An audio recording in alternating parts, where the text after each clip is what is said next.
有啲投資項目啱啱到達咗高位，之後走勢開始反覆，感覺缺乏方向。喺呢個時間，你需要站喺高處，先至能夠睇得清楚，睇得更遠。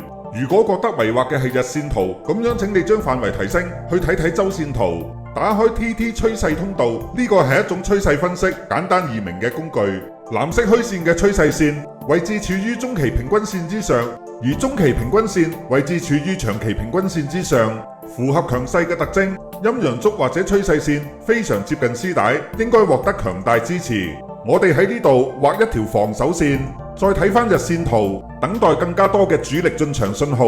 LO 主力吸籌終於出現，低位被確認。觀察 AI 通道線，陰陽燭升穿通道頂，走勢突破，適宜買入。只需要視野宏觀，掌握趨勢，事半功倍。